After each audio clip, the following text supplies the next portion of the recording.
In this nugget, we take a look at a couple of technologies, licensing and also software update services. Now, I know licensing is like, it's the necessary evil of Windows, right?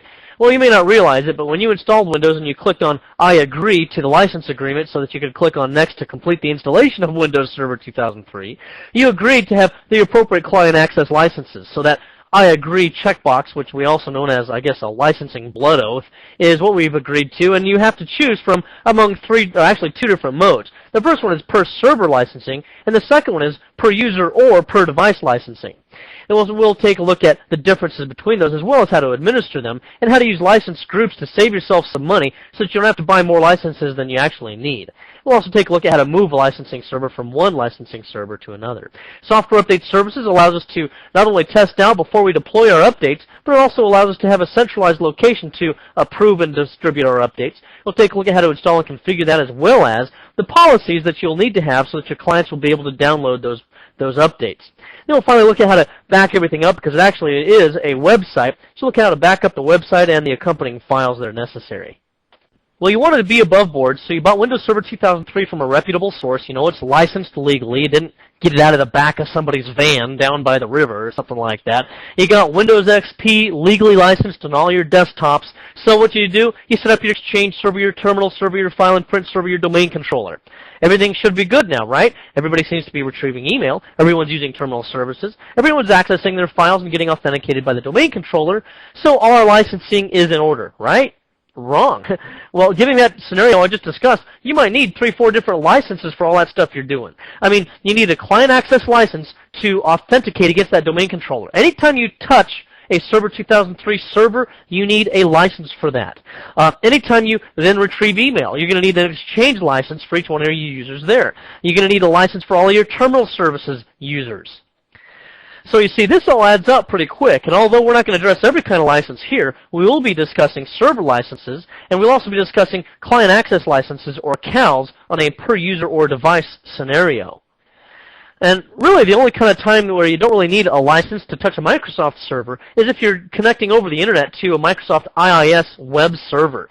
And that's just kind of an unauthenticated access for anonymous users, so you don't really need a license for that.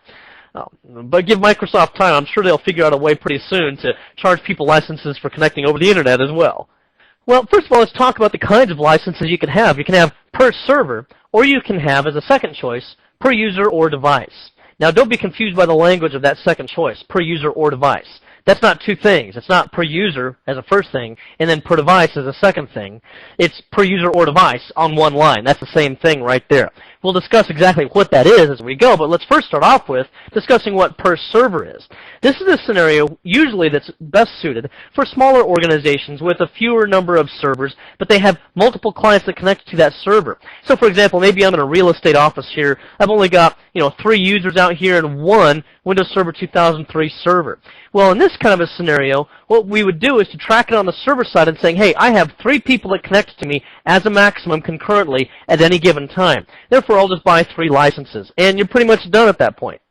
Now, if you're not sure which way to go, whether you should go per server or per user or device, always go per server, because you can convert later on. If you realize this was a mistake, then you can convert later on to per user or device without any penalty. Any licenses you've already purchased can be used for per user or device instead. So there's no penalty that way. However, once you've made that conversion to per user or device, you cannot switch back. So make sure that that's exactly what you want to do. Now, let's talk a little bit more about per user or device over here. First of all, this is what our client access license will be. It'll be our per user or device client access license. Now, let me also point out, just so you have an idea of what you need to work with, what the kind of pricing is for this. First of all, when you buy Windows Server 2003 Standard Edition, and I'm just getting this from Microsoft's website, as you can see up here at the top, it costs about $1,000 to get the Standard Edition, but that includes 5 client access licenses. If you want to upgrade that to 10, you'd be at $1,100, $1,200 here. If you want to buy Windows Server 2003 Enterprise Edition for $4,000, that's 25 client access licenses. I suppose it ought to include at least 25 for $4,000. Anyway, so you get an idea of what the kind of prices are there. Now let me go ahead and skip down here to see what you need to do if you want to buy just the licenses. Here, as we skip down, you can see that client access licenses by themselves, you get them in packs of at least 5. That's $200 for 5. So I guess I'm doing the math right now. It'd be about $40 per each additional user or device that you wanted to add into this. And you can see how this gets kind of expensive kind of fast if you keep adding on all these licenses. If you wanted to do terminal services licenses, which are in addition. So remember we talked about terminal services earlier? Well, if you use terminal services, you still need a license to touch the terminal server, and then you need a license to use terminal services. So you're going to have one of these licenses plus one of these licenses. So now we're adding up more. Then you add Exchange 2000 or Exchange 2003. Now you got more money you're adding on to licenses there as well. So you see the licenses thing adds up pretty quick here. Now, as fast as those licenses add up and as much money as they're going to cost you, you want to be able to track them well and to make sure that you're not wasting licenses or that you're not buying more licenses than you need. And that's the point of per user or per device. You see, in this scenario, let's say our real estate office has grown and we now have 30 users and 30 computers and 3 servers going on over here. And I just gone ahead and filled in here. So we got each one of these little graphics of a computer represents 10 computers, and we've got 10 users over here for each 10 computers. So it's a one-to-one relationship between users and computers. That becomes later on important when we talk about device items here. So anyway, we've got these 10 users, 10 computers, they're accessing each one of these servers. Now, if we stuck with our per server licensing, what would happen here? Well, that would mean I'd need 30 licenses for this server because I've got up to 30 concurrent connections, therefore I need 30 licenses. Then I've got 30 more licenses for this server, 30 more licenses for this server. I've got a total of 90 licenses here, but I've only got 30 users and 30 computers. So that's a waste of licenses there, and I've really got more than I need in that case. And this is the case in which you want to switch from per server licensing to per user or device, and you'll just disregard all of these licenses here. This is no longer an issue. Now the onus is not on the server to make sure that it has the right licensing. The onus is now on the user and or device to make sure that we have the right licensing for these connections. That would mean that if I only got 10 users and computers, I still need only 30 licenses instead of 90, and that's quite a savings there in terms of our license purchases. Now, there are 3 different places to look at licensing within the interface here, and the first one is in Active Directory Sites and Services, where we'll have a specific server designated as the Site License Server, and it will collect licensing information from the other servers to centralize it in its database as the Site License Server. And to identify the Site License Server, you simply double-click on License Settings here, License Site Settings, and it says the licensing computer is DC Nugget 1 in NuggetLab.com. Now, let me also point this out. You can change this to a different server if you want, which I'll discuss a little bit later on. And let me also point out that the licensing computer here is normally the first domain controller in the domain. Also, normally when you access this for the first time, you don't see anything here. And the reason for that is because I've already started the service for this offline. On any of your servers, if you haven't messed with licensing yet, you'll need to first go to Services under Administrative Tools. And then once you get here, go down to the license logging here. This is normally disabled by default. I've already set mine to automatic and started the service here, so we're ready to go here. Now, the other place to work with licensing is to go to Control Panel and then down here to Licensing. And here we can see that we're already set up on a Windows Server product with a per server licensing scenario. With this, you can add licenses once you started the license logging service. You can add licenses if you want. I can add another 20 here, however many I want. And then I can also remove licenses by clicking this button. And then I can just subtract as many licenses as necessary as well. Now, it's somewhat, arbitrary in a way. You just add or remove any licenses as necessary. If I bought 20 more licenses, I would add licenses. Note also that this is not something that also automatically connects with Microsoft and somehow reports how many legally licensed systems you have and how many illegally licensed ones you have. This is simply for your own record keeping, and it allows you to then use additional tools to track the number of licenses that you have allocated compared to the number that you've already purchased. Now you can see here that this is also the interface that you use if you decided to switch from per server to per device or user. If I do that, it is a one-time conversion, which is indicated by this dialog box. We're going to be using this method, so I'm going to go ahead and say, no, I do not want to cancel this request. So we'll click on no there. It also gave me a warning there that, again, it was a one-time conversion. And then we also have a replication button over here. This allows me to designate the replication schedule that I want to use to replicate from this server to my site licensing server, if this wasn't already the site licensing server. So then I can specify that I want it to start every 24 hours, which is the default. And in this case, the system will automatically and randomly create a time that it wants to replicate, and it staggers that time between all of your licensed servers so they're not all replicating all at the same time and chewing up network bandwidth. You can also start it at a specific time if you want, but if you do this, then you need to go to all of your licensing servers and make sure that you stagger the time manually so that you're not swamping the network with your licensing replication traffic. So then once we've switched to per device or per user, I'll click OK, and at this point it just tells me I have to make sure that I've purchased the client access licenses that I say that I have. So it's kind of an honor system, you know, where in the break room over at work, they've got the little box full of candy bars there, and you only take a candy bar out if you put a quarter in the box or 50 cents in the box.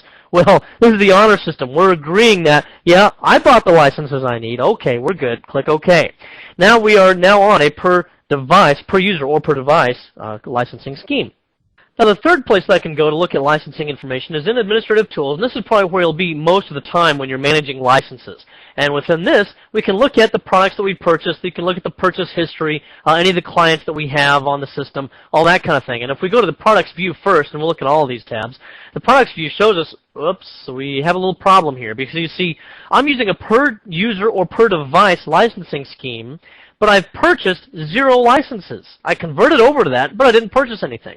And my per device or per user allocated is 1. That means I have a requirement for 1 license, but I haven't purchased any.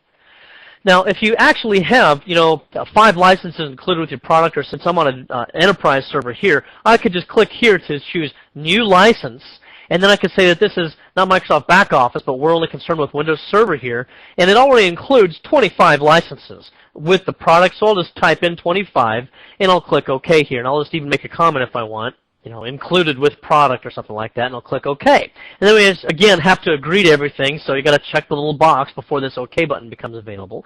And now we've got our 25 additional licenses. Notice that I've gone from my warning little yellow symbol there, warning Will Robinson symbol, to this OK symbol now, which is just a little, box or something like that. In any case, that's the symbol that tells us we're OK. Now, if necessary, this is also where I can go in and revoke items. So if I double-click on that, then I see that the Nugget Lab trainer account has already used a license. If I needed to, I could revoke that. I could also go to the purchase history and delete a certain number of licenses as well, similar to what I did earlier. In this case, I'm going to narrow this down to a fewer number of licenses so that I can show you some practical demonstrations of another type. Here I'm going to remove 22 licenses. That's only going to leave me with 3. That's okay for our current purposes because I'm going to just show you how we can use licensing and conserve licensing with things such as license groups a little bit later on. Now then on the Clients tab, I can go over here and I can identify individual users that have logged on in the past. I could double click on this and then revoke that license if I wanted to. The reason for doing something like this, and I just click on yes and it won't hurt anything for the time being, the reason why I would do that is if this user had actually been on a leave of absence and I wanted to be able to use their license for someone else, or if they're a user that's no longer with the company, then I want to be able to make sure that the license is freed up for an additional user.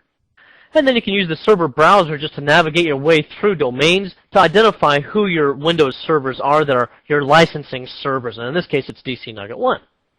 And now offline here, you see that I've gone ahead and logged on 3 additional users from a Windows XP computer. And that means that these are my purchases. Remember, I purchased 3 licenses. And I've now allocated all 3 of those licenses, which gives me this symbol, meaning I have exactly met my purchases with my allocations. And now in the background here, I'm logging on again to my XP client computer. So now if I refresh the screen, what we're going to see happen is I get my warning symbol again because I've only purchased 3, but I have an allocation for 4. Therefore, I'm short 1 license.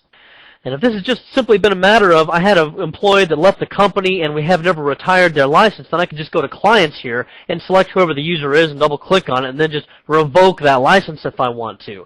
However, in this case, we have another kind of a scenario that's popped up. And in this scenario, it would probably be better if we used a license group. You see, what's happening here is I've taken 3 user accounts and I've logged them onto the same Windows XP computer.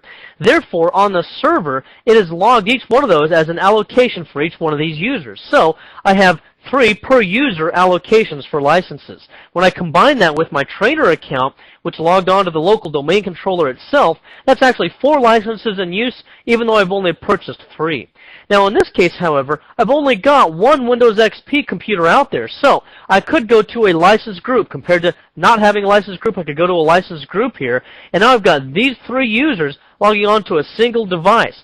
This would actually be the use of a per device license. And this would say, hey, instead of charging me for each one of these users, since we're only using one computer, why don't you just charge me a license for this one computer logging on, one computer being used against this server. And now, in that case, with the license group, I would have a 1 per device license instead of 3 per user. And this would conserve licenses for me. So really what we should do is sit back here and take a look. Remember what we decided not to do was to use a per server licensing scheme. Instead we went to per user or device. Well, in the per user or device option, this is the per user side of it up here at the top. We want to do the per device licensing part of that, and that's how we're going to do this. Now, in order to make that work, I have to go back into my licensing here, and I have to go to Options, Advanced, and I have to create a new license group. So I'll just fill in some blanks here. We have a group name of L Group 1, the description. Maybe that Windows XP computer that everybody's logging onto. Maybe that's something in my warehouse. It's got a barcode scanner on it, and I've got multiple users that access that single computer. And that's where the beauty of per-device licensing really comes in handy, when you have multiple users but a single computer. So what I want to do is I want to use only one license whenever I have any of those users using that XP computer in the warehouse. Now let me pause for just a moment to point out that if you try to read anything on this, it's very, very sparse, and it's not clear at all. So hopefully I'll be able to clarify this for you and save you a lot of time in trying to figure out what this license group thing is. Again, we're gravitating here towards a per-device item. So what we'll need to do is we're going to consume a single license on that Windows XP computer, and we want to add the users that are going to be able to use that license. So it's kind of a rotating basis. Whoever happens to be using the user at the computer at the time, whether it's Phoenix user 2 or 3 or 4, whichever one's using it will use that single per-device license instead of having an individual license for each one of these users. Now, let me give you an undocumented tip here as well. You see that we could choose from a domain, or we could choose from enterprise server. If I choose from domain here, this becomes ineffective. In fact, let's just go ahead and try it. I'm going to choose these users, Phoenix user 2, 3, and 4, and I'll just shift to select all of those and click on Add and OK. Now, it looks like I've done everything right. The interface lets me click OK. Everything looks just fine. However, when I click to refresh the screen here, I'm pressing refresh or F5 on my keyboard, and nothing happens. It seems like I'm still exceeding my licenses. That's not really what we want, though.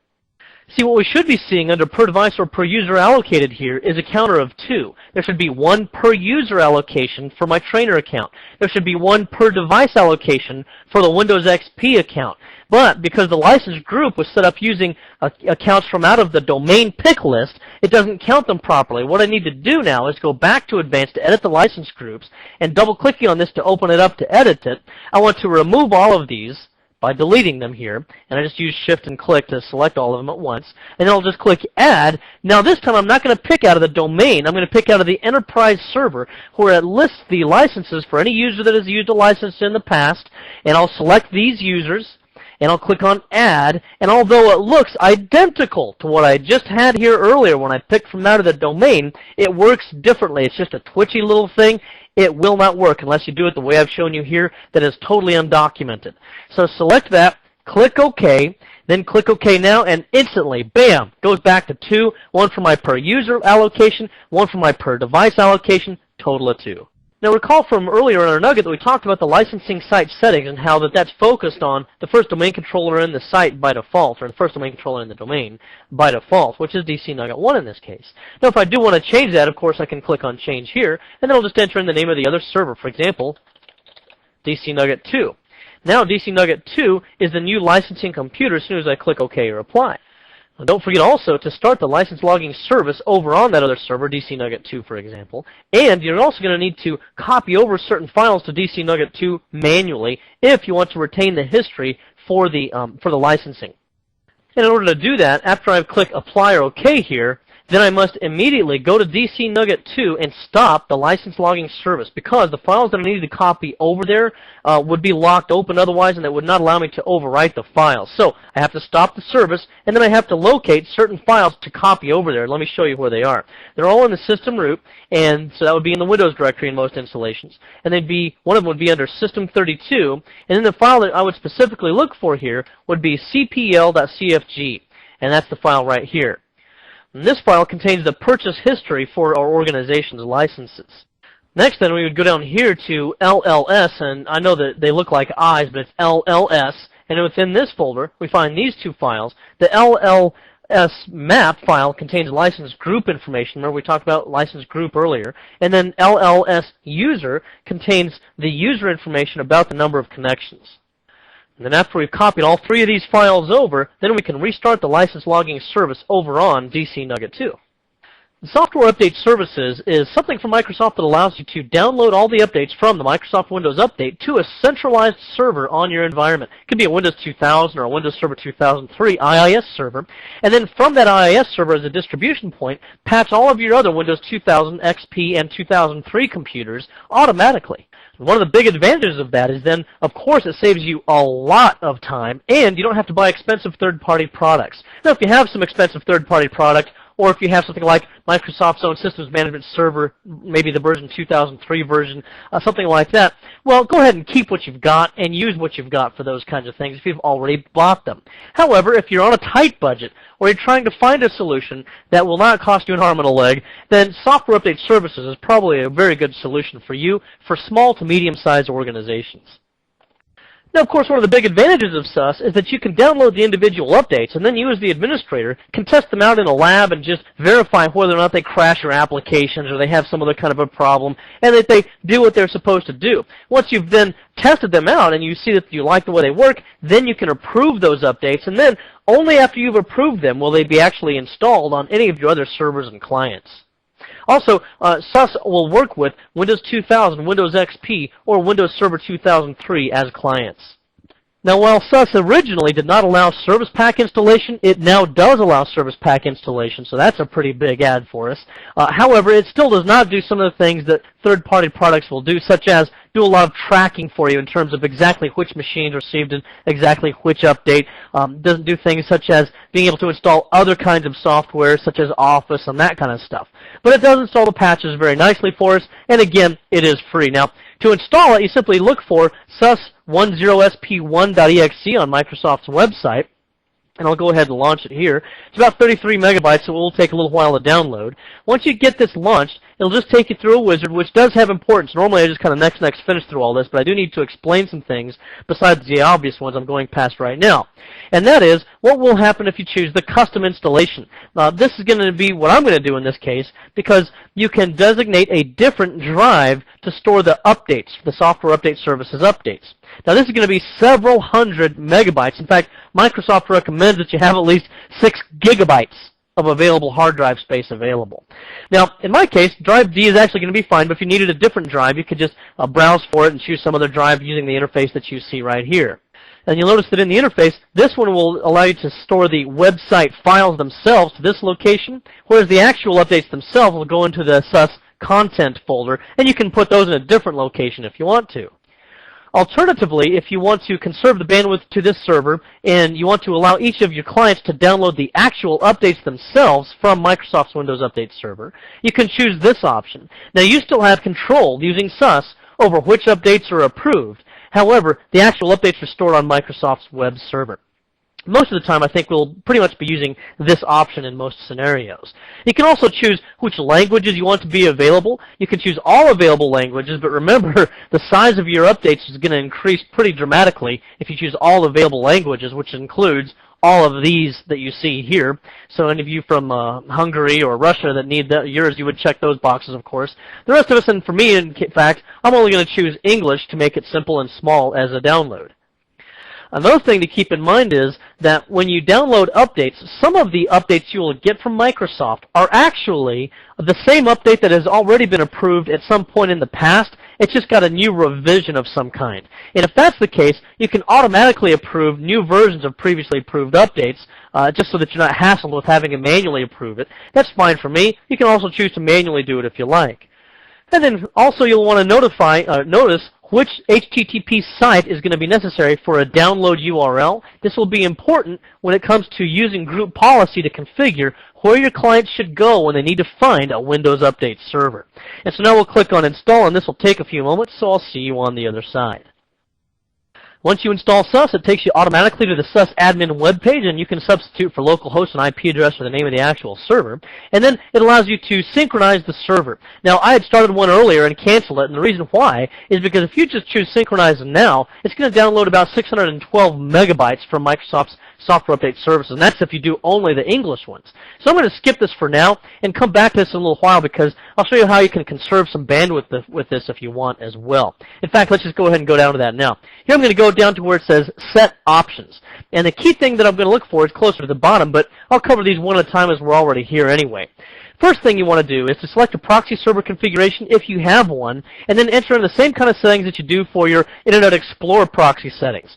And that's just the same stuff you'll enter in here. And then down here, you specify the name of this server that the clients use to find this update server. DC Nugget 1, usually you enter in the Flatnet BIOS name, but you can also enter in a DNS fully qualified domain name or an IP address if necessary, if it has trouble resolving the flat name. Now, this relates to the synchronization that I was talking about earlier. Right now, it's set to directly synchronize from Microsoft's Windows Update servers. But if I have another sus server that's already downloaded the updates on my network and that I can reach out and touch, then I might just synchronize from that sus server instead. Why? Because I can synchronize from that at 100 megabits per second instead of at 1.544 megabits per second over a T1 line, and that's assuming that that bandwidth isn't being consumed by somebody else. So I can get much better speed if I've already got another server from which to download. And I do, in fact, in this case, so I'm going to enter in the name of another server here. And the name of that server is just .net. And what you can also do is to synchronize the list of approved items from that server. Now, let me explain what this is about. If I just leave everything the way it is right now and I start a synchronization, what we'll have there is something called a loose parent-child topology. This means that the parent, which is the .net server, has the updates, and then I download the updates also to this sus server. However, each of the servers that download from this server, the administrators of those sysadmin websites still get to pick and choose which updates they want to approve. And that's part of the beauty of sus, is that the administrator picks out which updates to approve. They can install automatically on all of the clients. Now, the other thing I could do is to check this box, synchronize the list of approved items. This would be a strict parent-child topology, and that means that not only do I get the actual update files from this server, but I also get whatever its list of approved updates is are going to be inherited by this child, and therefore the administrators really don't do much of anything here. They just make sure that everything is going fine, okay, and that there's no errors on this server. In our case, I'm going to go ahead and clear this checkbox because I want to show you how to approve various updates, but I'm going to save ourselves some time by downloading from another server on my network. And so then offline, I went ahead and synchronized with .net so I could get all the updates. I just click OK here now. Once you click OK after a successful synchronization, it will take you to the Approve Updates web page. Now, here's where I just got to be honest about what a hassle this is. Notice that in order to approve an update, I have to check a box. Okay, I'll check that one. What else have I got?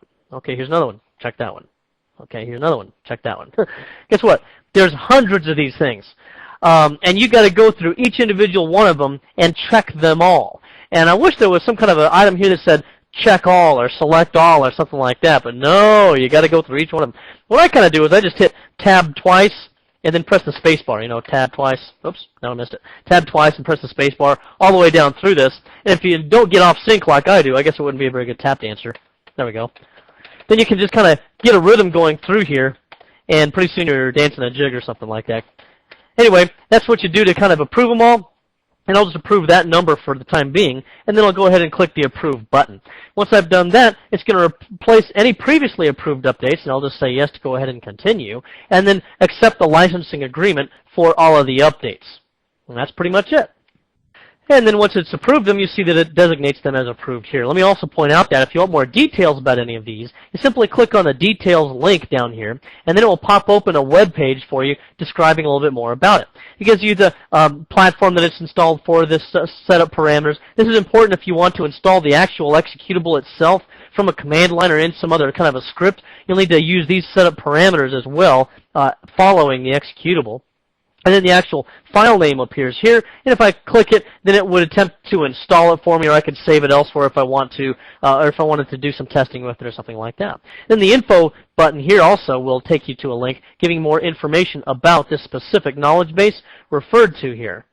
Except that you can see that Microsoft made a fool out of me and did not include a link for this particular knowledge base article. But anyway, much of the time it will give you some pretty good information about especially the more well-known problems, such as fast-moving viruses that have been particularly a vulnerability in the past. Now, you'll also want to be able to synchronize a server automatically instead of having to go into this every single day. And what I usually do is I'll set up a synchronization schedule using that button and then just synchronize at a certain time of my choosing on whichever days I want, including every day. And that's normally what I'll do. And also, if it tries to contact the Windows Update server and it's unsuccessful, you can tell it to retry a certain number of times. And usually, the Windows Update servers are pretty accessible, and usually there's not a problem with accessibility with them. So, for my purposes at least, a failure attempt retry of 3 is just fine. So we click OK, and now we're scheduled for our next synchronization at 5 o'clock tomorrow. Now also you can go to the synchronization log to make sure that everything went okay, for example. Here it shows us that when we had a sync that started manually, everything was successful, tells exactly what updates it was looking for there. That's just about everything because there's hundreds of those. And then you notice that also I had done a synchronization earlier that I manually canceled, and this tells me that it was canceled by an administrator. So gives you a little bit of information about what was going on with synchronization. There's also an approval log where you can identify exactly who approved what updates. And that way, if this ding-a-ling here approved an update that causes our email applications to crash, then we know who to blame. But of course, most of the time, these will work just fine. So in any case, it tells you which updates were approved and so forth. And as I scroll down here, it also shows you a list of unapproved updates as well.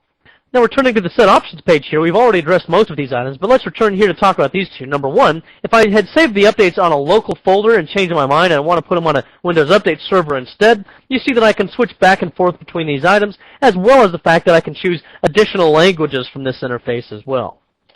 And then a Monitor Server item allows us to look at available updates for various products. And one thing that's interesting about this as well is that the information about these updates is loaded into RAM cache, and that way it will improve performance for this Internet server.